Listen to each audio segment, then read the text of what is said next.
drives me nuts. Okay. We are live on Facebook. Everybody, hi. This is your girl, Linda Marcus Smith. I'm here with interview number 861, if you're counting. I know I am. And I just want to thank you all so much for your love and support through me just being me. I can't believe anybody likes me being me, but whatever, I'll take it. So this is Comic Spot, and that's where you have a venue whereby you can get interviewed and people can fall in love with you. So you don't want to get on here and piss me off, or you don't want to get on here and alienate yourself. You know, this is your chance to look good. So if you guys at home know any comedian or entertainer that wants to get in front of my 14,000 fans, have them hit me up. My only sponsor that I have is the Veterans of Comedy. I know I'm wearing green because I'm a military veteran. Don't mess with me. I got PTSD and 2 brain injuries, and one of them is brand new, so look out. Could get mucky in here. You guys, thank you so much for coming and watching these. So many of you don't watch them when they're live. You look at them later on my YouTube, comedian Linda Marcus Smith. I so appreciate you all. Now, what I don't appreciate is I've done almost 900 interviews and I have less than 350. I had like 350 of you that have subscribed. So could you all just fix that? Could I get like 900 subscribers today by 5 o'clock, something like that? Okay. Enough of the preamble to the Constitution. Today is the day. Kick back. You're about to be entertained. This guy, OMG. Before I read his intro that he sent me, I just want to let you know, I know him in real life. He's the real deal. Sure, he might be new at comedy. Don't hold that against him because he's funnier than 73.246% of the other comics who've been doing comedy 7 to 10 years. Yeah, I said it. That's right. You heard me. He's funny. If I had money, I would bank on him making it. But fortunately, I don't have money. Anyway, here's the intro he sent me. I can't even tell if he's enjoying this. He's got a mask on. I got a better mask than you do. I'm military. I went into a gas chamber to graduate from basic training. That's how bad I wanted to serve my country and get my teeth fixed. Okay, here's the intro that he gave me while he's fixing his camera over there. Stuff always happens, don't you know it? Okay, this is his intro. My name is Mario Sanchez. Sounds normal so far, but he's not. He's so abnormally funny.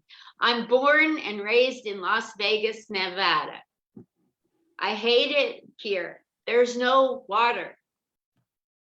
I'm ghetto fabulous. I'm from the projects. I started into stand-up comedy 4 months ago at Wise Guys Live Comedy. That's in the Arts District. It's a new club owned by Keith Stubbs, part of the Dry Bar Comedy. It's the best club in town. I love it so much. I'm hitting the mics on the Vegas comedy scene, and I love it. He can't wait to talk. It's addicting, he says, to do comedy. It's almost like heroin. I wouldn't know. Maybe he means it's almost like sucking on a lollipop till you get to the middle. I think that's what he means. Like sucking on, not a lollipop. What are those? Tootsie Pop. Okay. It's addicting. It's almost like heroin. I quit my job. I left my kids behind. I doubt it. I'm a truck driver and a single father. See, he didn't leave no kids behind. Leave no kids behind. And he's a single father because I'm really good at marriage. I love the sarcasm. Life is going great. So let's welcome to the stage right now, the journalist, incapable of spreading anything, let's welcome to the stage Mario Sanchez. Woo! Hi. Hi, Linda. Hi. Thanks for coming and taking time to be here. Oh, thank you. Yeah. What's going on with you in Las Vegas? Oh, nothing. COVID, I'm home, but I gotta be safe. I got a mask on. I got my gloves on. I just don't want to catch it. Yes. You haven't had it yet? No, I mean, I feel left out. I never get invited to the cool stuff, but hey, you don't have it no more, right? I could take this shit off. Yes. Okay, good. I'm fucking proud. Yeah, I got COVID. My COVID lasted a month. That's more than one of your tattoos. I don't know what I'm saying. I had it and it was a bear. I hated every minute of it. Yeah, I'm sorry. They had Linda. I'm an old lady. If I get the sniffles, the whole world's gonna hear about it. Oh, that's right. That's right. So talk to me about, how did you not get COVID? What do you, like, walk on water or what? I think something has to do with smoking a lot of marijuana, because there's some article that just came out saying that weed prevents it from getting in your body, but I don't know if that's bullshit or not. But I smoke a lot, so I used to smoke right before I go on stage, so maybe that helped, because I didn't catch. I saw that article and I thought, wow, that is so cool. I thought we were just getting trolled again. Yeah, you never know. There's so many fake articles. How do you know when an article is real? What litmus test does Mario Sanchez do to make sure you're not getting shanghaied or buffaloed?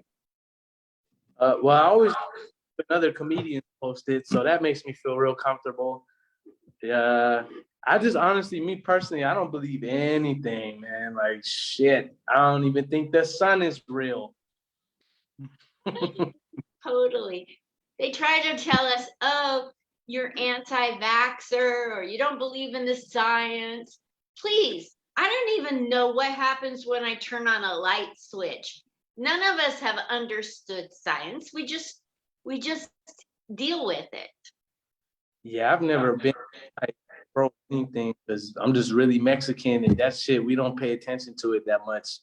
But we just know kind of like obvious stuff like guess try to stay away and all that, but that shit's kind of hard when you have a big family. Yes. Oh my gosh. Stroke your goatee. It's time for me to find my chin, my hair on my chinny chin. Oh, I got nubs coming in. Yeah, I hate old ladies with hair chin. I think anytime I lie is when I start doing this shit. I'm a terrible liar, but I love to lie. That's why I'm single. What's the best lie you ever told? I can't make it to work. What? I can't make it tomorrow to work. What? Okay. What's the best excuse you had not to show up to work that was a lie? Recently? Or like ever? Recently, like maybe like 2 days ago, I was like, I'm sick. Hey, that's the cool thing about this whole COVID thing, is like you could just be like canceling on all my friends. Like whenever they ask to do something, and if I can't make it because I'm busy, or if I just don't want to go, I'll be like, man, I think I'm sick right now. I ain't going nowhere. Can't leave the house. It's so great that way, huh? A little bit, it's good for like that type of stuff, when you don't want to hang out with certain people. Yeah. I'm taking off till February 1st, and then I'll come back. But my doctor, I did this as a gag, and my doctor, it backfired on me. My doctor said, you need to wear that. You should not get COVID. And so I'm going to wear it when I'm inside at clubs. And then when I go on stage, I'll go up and get a cheap laugh, and then take it off. I mean, that's going to be interesting. That's going to be real fun. I'm like, look at Linda go. I'm 70. I can't get sick. You're 70? No, you're not. Yes, I am. Count the rings around my trunk. I'm like a tree. So tell me about you being 4 months into comedy and you're hitting the ground running. You know, you have star quality written all over your delivery, your persona, your personality, everything. You got timing, stage presence, great jokes, great delivery. Holy crap. How'd that happen? How in the world? I have no idea. Appreciate all the compliments. I don't know. I just always wanted to do comedy. I've always been a fan, and I've just been writing jokes since 2017. Um, but I've always been kind of crazy, and it's just different a little bit. But I don't know. I just chop it up to just being lucky or something because I don't know. I guess I was always trying to get on the stage because I used to play music when I was younger. My old guitar teacher, he's the lead guitarist for D-Swing Bastards. They play in Vegas a lot at the Golden Tiki and sometimes at Soul Belly. They're always doing late night gigs. But I guess just getting into music and doing gigs with him at like little coffee shops and stuff. And I was only like 10 years old or something. The guitar was bigger than me. And I was always really nervous, but I don't know.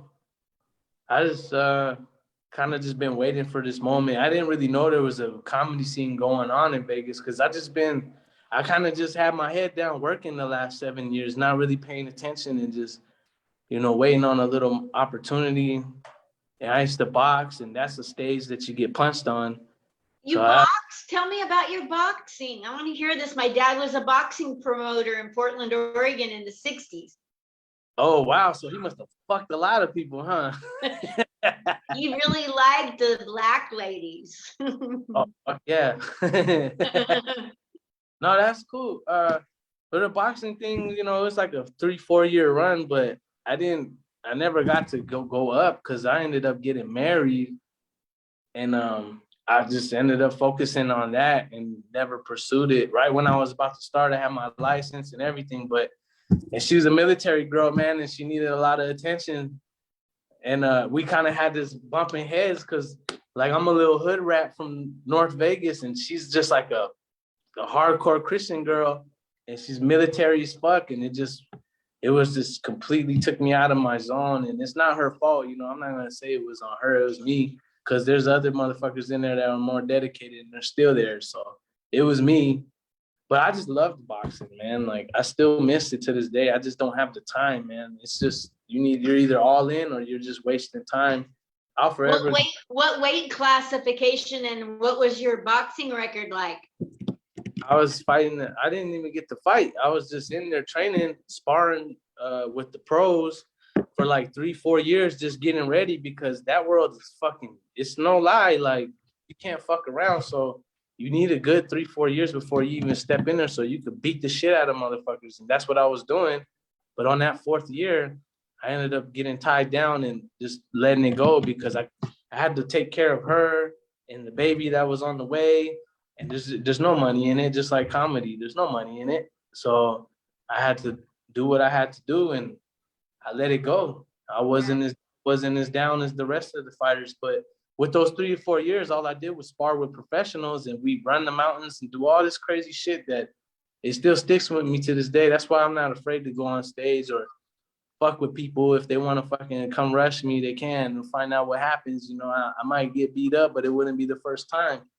Yeah. I beat up a lot as a kid, and it wasn't my choice, but I missed that.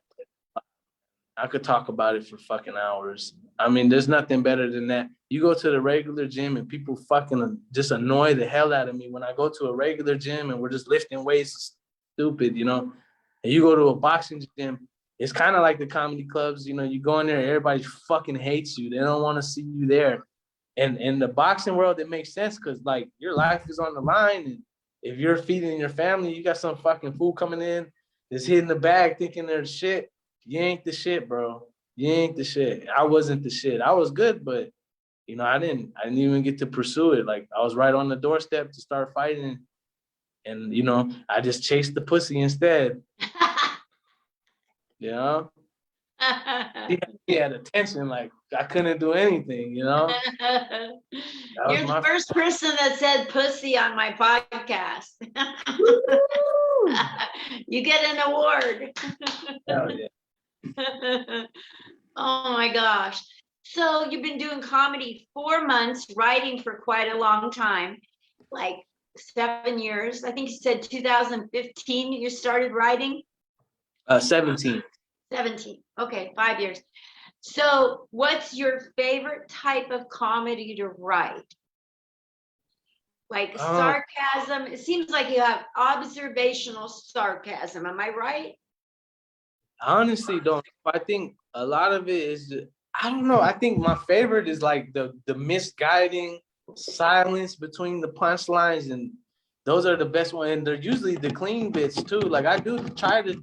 I never noticed, like when I first started, the best part was like I'd have my little videos or whatever I had, and my daughter would be like, "Let me see, Daddy," and I'm like, "What?" I'm like, "No," and I'm like, "Hold on, I don't say any cuss words in this," you know. So that's kind of what I like the most, is to, because you know you want to entertain more people, because not everybody wants to hear shit, dick, fuck, piss, and shit, or you know. Yes.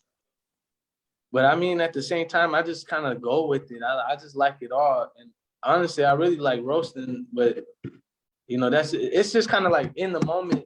In the moment, jokes are the best ones. Like when I'm at the club or at wherever the mic is at, and something crazy is going on, or somebody's doing something, or they say something to me, and you're just giving me air balls. Or when I get heckled, especially, like there was a group of cholos there, and I love them. They're cool. They wanted to take pictures with me like way before they came back, and they were heckling me. I fucking slam dunked on their ass, man. It was amazing. So really like the moment stuff, to be honest, but I can't really give you too much of a solid answer because I'm just so new. I mean, I really don't know. But my favorite type of writing is those misguiding, like misleading punchlines and setups, and they're like, "Where's this fool going?" And then it just fucking knocks them out of their seat with the punch. I don't know a few jokes like that, but they always slam, man. Even when there's not that many people in the room, or if it's just comics in there, they still always fucking get a laugh. I just love writing too, man. That's the best part, is writing. I wanted to ask you about your writing. So with me, this is not my interview, but with me, I'll see a coffee mug, and then I'll go, oh, I got to write a joke about a coffee mug. So I'll observe something, or I'll hear a phrase, and then I'll write a whole joke to make it work. So what's your writing process? A lot of it is when I'm in the truck at work, fucking miserable, and just thinking about my life. I mean, I got 7 years of being in a truck, like, you know, just kind of miserable. Like I love my job, man, but it really has been it's been falling off lately.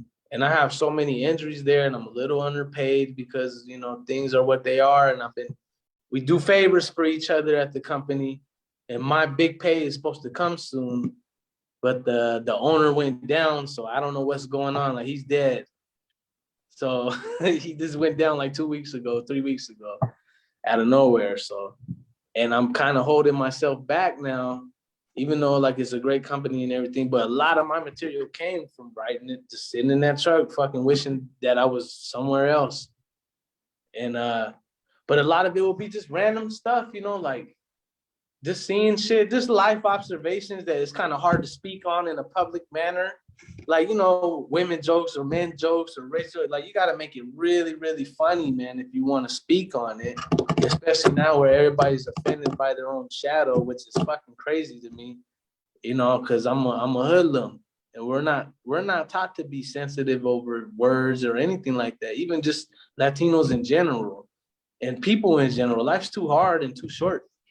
But a lot of it comes from just thinking about it a million times, and sometimes there it is. You know, I think when you're writing, you can feel it sometimes. Like, I gotta write this down right now. If I don't, it's gonna go bye-bye. You'll never get that joke again. And I'll write it down or pull over or talking to the phone and have it and then come back to it at the end of the day or whenever I have time, because I'm really fucking busy. Like, I'm never home. This is the most time I've been home in probably like a month and a half. Like, I'm never here unless I'm home with the baby. You know, when she's home, we do our thing here. But How old's the baby? 57. 7? 57. 57. She's 57. You're a single father. Mhm. You're a single dad of a 57-year-old daughter? Mm-hmm.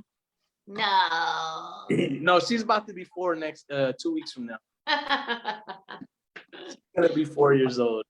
Well, isn't that special? What's her first name? Armando. Her name's Giselle. That's my Gigi. We call her Gigi. I was like, I have to teach a Hispanic person that that's a masculine name. Yeah, you're gonna teach me all about Latinx. Another white woman being a Karen. We love to be told how to speak. I don't know if you guys know that.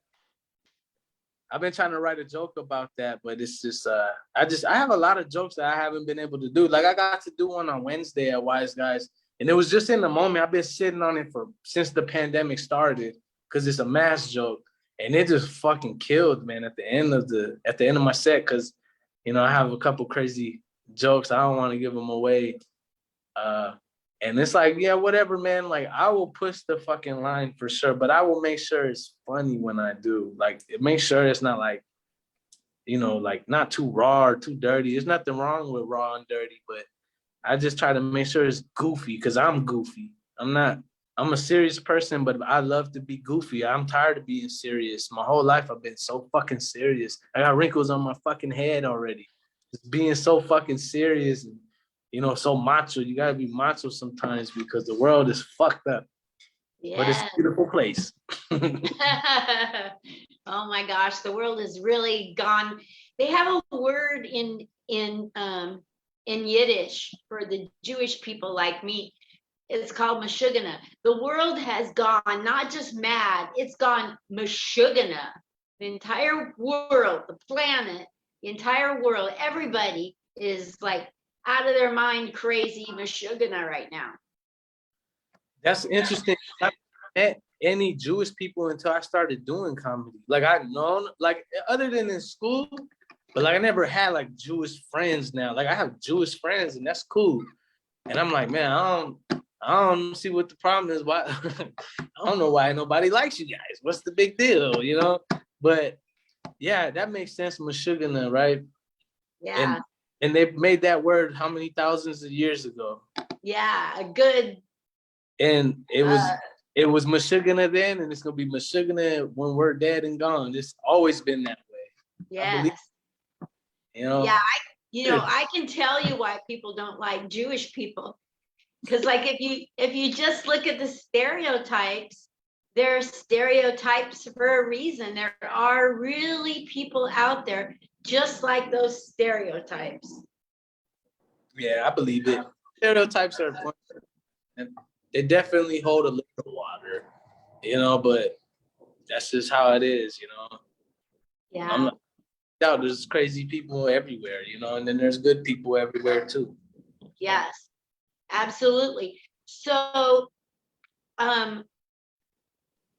you tend to be a little bit Hispanic, you said, and you're from the ghetto. I think that makes you far more interesting on stage. Oh, thank you. Mm-hmm. Like J-Lo, Jenny from the block, J-Lo. Mm-hmm. I love J-Lo from the block, Mm-hmm.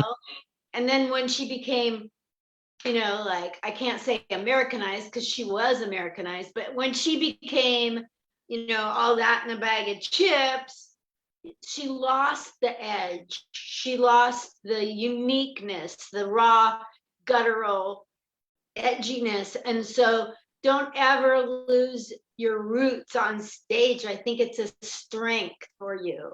I mean, you did not ask for my advice, but it makes it so refreshing that you're from the ghetto. You can tell when you start speaking that you're probably from the ghetto, you know, because you don't try to hide it or mask it.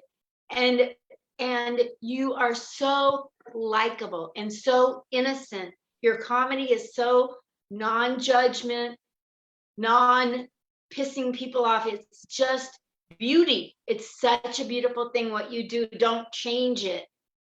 Thank you. Yeah. Finally, something that'll pays off. Yeah, if you get me saying that you're something, you know, that's a lot. Thank you. I really appreciate all the compliments. I do. I mean it. I don't say this to everybody. I say things like, oh, you're so funny on stage, or, you know, but you are star quality. I appreciate it. I'm the Carl's Jr. star quality. I'm Yeah. a famous star with cheese. Yeah. Starbucks. So, do you know anybody who's Hispanic with the last name Marquez? That's a great question. Only like 25. Only like 25. You know why I asked? Because there are people who are Hispanic who are also Jewish, and Marquez is the Hispanic version of Marcus. So you got to be careful, because there's a lot of us Jewish people that have penetrated their way into Hispania, so to speak. And so if you meet anybody that's a Marquez, they're probably my relative from my dad. Man, that's crazy. That's another thing. Like I said, like since I started doing comedy, I started meeting like Jewish people and stuff. And there's Jewish Mexicans. I met a few of them. And one of them is Freddie Correa. I met him, and he's a real cool guy. I met him my first night going up. He was really nice to me. He's probably the only person I talked to that night before I went up. And he's Jewish too. And I was like, I never knew about that. But yeah. It don't surprise me. I mean, people like to fuck. Right? It's hard for Jewish men to get pussy in America. Sometimes they just gotta, export. Really? Well, I wouldn't know, man. I don't know. Nobody's standing in line for Jewish dick. Circumcised. Types aren't true, huh? I thought they had the money, supposedly. Yeah, maybe for the money. Or, what I don't understand is comedians that say a joke that has the punchline effing Jews. You're in the entertainment business. You hate Jews because we run Hollywood, but you're up there calling us effing Jews. How do you think that's going to play for you, really? Yeah, I don't know, man. I wish we had the same type of pool, because when they say fucking Mexican, nothing happens. I mean, I guess if you say it and we're making a taco for you, then we get our little payback. But I don't know anybody that fucks with the food. And I was in the food industry and I got fucked with a lot. But even then, I was like, I'm not going to fuck with nobody's food, man. That's fucked up. Back around another way. Maybe they got COVID or something. Yeah. Oh my gosh. So you're already getting into clubs, on shows. Wise Guys loves you. They've wrapped their arms around you. What do you got planned in the next year or two with your comedy? Because you're going places. I appreciate it. I don't know if I'm going anywhere, but I'm just trying to just do as much stage time as I can so I can get my set down really good. It's going pretty good. I got a cool 10 minutes. I just have to be ready, because like last night, there wasn't that many people there, so they were like, okay, 10 minutes, but I didn't have a 10-minute set ready. I have one, but it's not ready. I'm just getting everything organized, and I still did my thing, but I kind of quit. I tapped out at 8 because it was just nothing but comments there, and I was like, whatever. I'll be ready next time. I know what joke I ended on, and I know I'm just maybe 2 or 3 jokes away. And my goal right now is just to get it all down so I don't have to look at my phone, because that's I hate doing that shit, but it just kind of helps. It's at a point where I just see the first word and I got it. But just tighten it down, and I have So far in 2022, I have 4 paid gigs coming up. I had the Wise Guys at the beginning of the like the first week of January, and I hosted there, which was really fun. I got the host, go up first and open it up. My first time hosting anything. And then on the 27th, there at a Pizza Melody on South Rainbow, I'm doing a guest spot there. And it's like a little show, and there's like prizes for audience members that participate. It's like a little improv show. It's gonna be fun. I've never done improv, but I've always wanted to try because I just like fucking with people. I used to fuck with people all the time, but in a fun way where they would laugh, not in a fucked up way where they'll be mad and shit, like in traffic or in fast food restaurants. Me and my friends used to always fuck with people, but they would laugh. It wouldn't be like, man, fuck these fucking young punks coming in here. Like they would probably remember that shit, you know. And then I'm doing another guest spot for one of Jay Rivera's spots, but I'm not exactly sure where it is. It's in February, and I think one more hosting in March for the Pizza Melody, but I don't know if that's gonna go through or not because the guy's going out of town for a while. But that might fall through. But it doesn't matter. I mean, any paid gig is fun for me. I mean, even just doing Wise Guys that first time is great, man. So I'm not really too worried about any like paid gigs or anything. I just want to get my chops right. So when the opportunity does come, I don't have to be looking at my phone or worried about anything. I'm not worried about nothing, but I just want to be sharp. You know, nothing makes me happier than being sharp and just being like, you know, on time, you know, clean cut. You know, I always like doing shit like that. I've always been that way. And I'm kind of like, I like shit being perfect. It's never perfect, but I like getting close, you know. That's awesome. So that's my plan. I mean, I'm just going to do this until I die. I mean, I love it. There's no other way to explain it, you know. And right now I'm trying to find different work so I can stay out later at night. It's hard to do something at midnight when you work at 4 a.m. How do you manage juggling being a truck driver, being a single dad, and comedy, they're all three very taxing? Right now, I don't know. I'm trying to figure that out right now. I mean, it's going. It's just grinding, I guess, you know, losing a little sleep here and there. The truck driving thing is tough, man, because you can't be tired behind the wheel. Oh. But coffee helps. And right now, I'm probably going to have to slow it down a little bit on the stand-up, maybe just do 2 or 3 spots a week because I'm missing too much work. And I have 2 jobs. I do the truck driving and I do Uber delivery. And I'm just trying to find another gig because I'm tired of the construction industry and the truck driving. I shouldn't be making more money doing Uber than driving a triple axle trailer, hauling machines around town. Maybe you can work at an ice cream shop. I know one that's hiring. Yeah, I thought about going up there, but I mean, honestly, I think at this point, you shouldn't be making more money doing Uber than a fucking truck driver. That's number. And then number 2, I just need benefits for the baby, and that's it. Health benefits for me and the baby. That's it. I think I can get the rest doing Uber and DoorDash until I find another gig. Because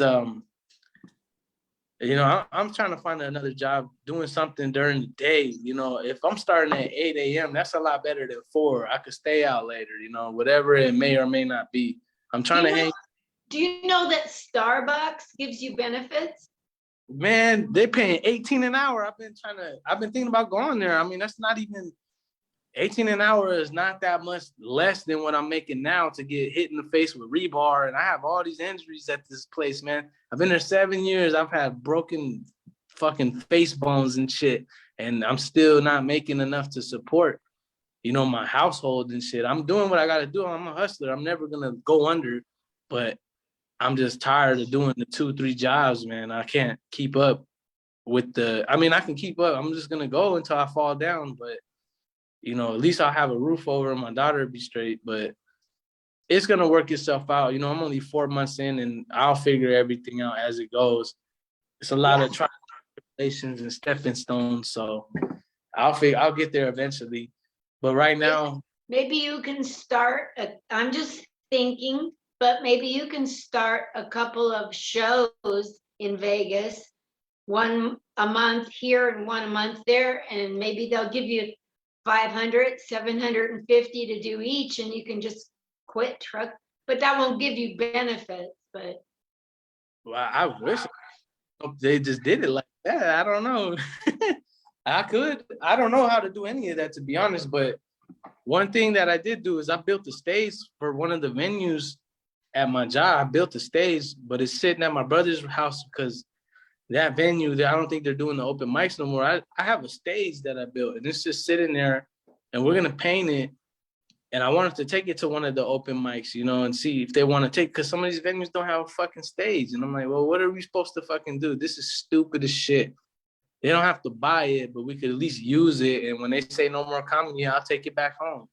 yeah, And I mean, it's just you could have a stage that when you put it up on its end, it has wheels and wheel it in and out. I mean, it's not that big. It's like it's like 4 foot by 8 foot. 2 people could pick it up, but it's still pretty heavy. You don't want to get your fingers under it. But if nobody takes it, I'm just gonna build it into a bed for the baby. Like you just so much shit with wood, man. Paint it. I want to paint it all nice and stuff.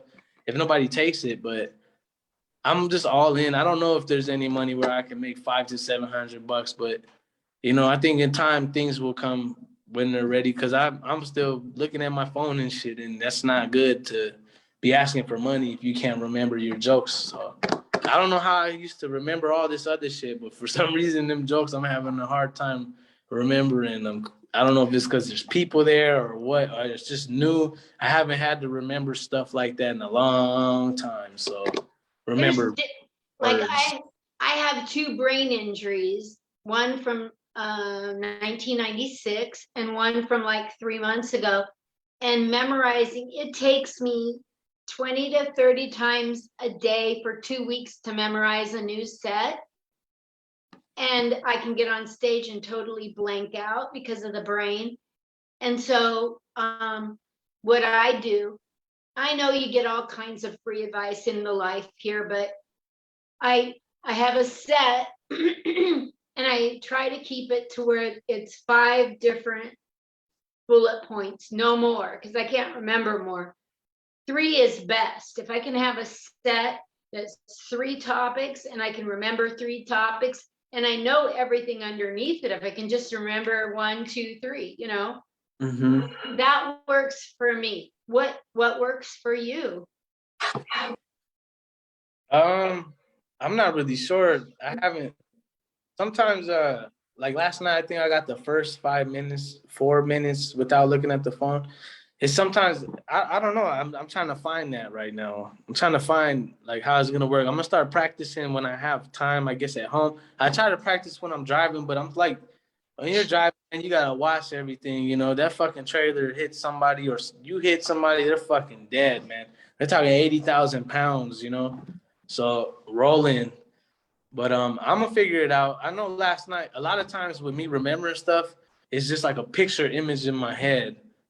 And I don't know, when I was younger, we used to always rap and write raps and freestyle. And I could remember all of these fucking songs we used to make, but I can't remember my fucking jokes. And I'm like, it'll find itself eventually. I just have to fucking just work on it. I haven't been working on remembering it. Like, I don't want to practice when I'm at home and nobody's here, but I need to because that's how you remember shit.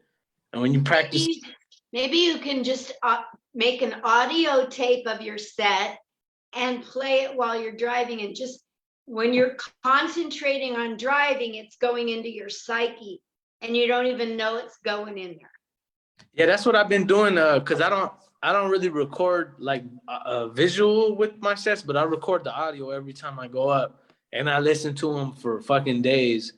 So I stopped smoking weed. Maybe that'll help. I just stopped smoking like 5 days ago, and I'm trying to. Now you're gonna get corona. Oh yeah, no, man. That's the thing. It's the day I stopped, fucking Brian Shenanigans showed me this shit. Like, look, dude, are you fucking kidding me? Maybe that's how you didn't get the shit. Maybe that's how I didn't get the shit. And I'm like, I believe it. You know, marijuana is a fucking wonderful plant. It just gets fucked with. Maybe you can just wear hemp clothing, and maybe that'll like around your face, lungs. I don't know.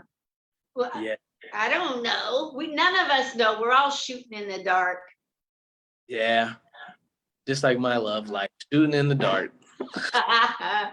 You've been a doll. Come on. Where are you going to be performing next? I I might be at the. I'm having issues with the babysitter trying to find steady childcare, but I should be at the Silver Nugget Saturday. We're gonna do the Hood Rat Room. You know, I like that. It's ghetto fabulous in there, so any comments going in there, man, that shit should be fun. I didn't see nobody there last Saturday, but we'll see how it goes Saturday, and then Sunday I'll be at Noreen's for sure. At Noreen's if I don't make Saturday nights, but Noreen's on Saturdays, and then Wise Guys Tuesdays and Wednesdays if I can make the standby list.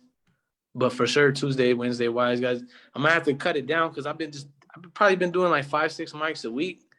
But and I want to keep doing that, but I have to cut it down because I'm missing a lot of work in my main job, and I gotta meet the boss because they're like, "Hey man, you only worked like 16 hours this week. What the fuck?" And that's fine because I'm gonna let them have it. Like, look, man, I'm making more money doing this punk ass Uber shit. You expect me to come here every? You know, I just need healthcare, man. That's it. You guys ain't paying me shit, so I've been quiet 7 years, so they're gonna hear it now.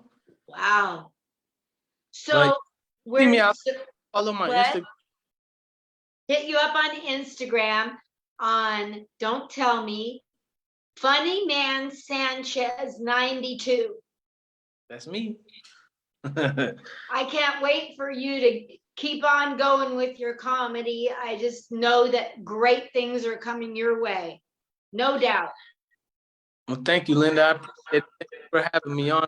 Can't wait to see you back out there and rocking the gas mask. I mean, if you got to do it, you got to do it. You know, no worries. I got your back. Thank you. I'll stand by you because, you know, there's some people that are going to be against it because this is a divided world. I get it. But I'm going to protect myself. I am. Yeah, you got to be careful. Yeah, I'll take it off outside. I'll talk to everybody like normal outside, but inside a building, gas mask. Yeah, I understand. And you know, you could also put the fucking bong at the bottom of it right before you go up, and then have a killer set. You'll be double protected. You know. Can you see me like doing any drugs? Like that would be almost worth doing just to get it on video. I don't know. A lot of old people do drugs, man. They get all the good shit from the doctor. Yeah, they do. Yeah. I'm lucky to get a referral to a good apartment from my doctor. I need to find an apartment to live in without cockroaches. I'm always. Me too. I just moved. Me too. I just moved here, and I need to find a new joint. I mean, I already know it's a great location, but you know, the homeless guy keeps shitting in the fucking street and in the hallway, so it's kind of hard to live here now. If I see him, I'm gonna throw a fucking beer bottle at his ass. I don't play that shit. I don't care. Let him live with you. See you later. You're awesome. This was a great interview. My people are gonna love you. I'll share it 1,000 times today, like 40 or 50 times. I appreciate it. Thank you very much for having me on. Anytime, you let me know if you ever want me to come back on. Oh, by the way, that reminds me. Now that you've graduated from Comic Spot Interview, you're on the same exact level with Sinbad. Oh shit! He graduated from this, so that means you're on par with Sinbad. So just like Sinbad and anybody else, if you've been interviewed, you better subscribe to my YouTube. Don't let me find out. And you can come back on once a month and plug something you're doing for 5 or 10 minutes. Okay. I'll fit your ass in. Hell yeah, that's tells. Push your ass up in there. That's exactly what my wife used to tell me. Thank you.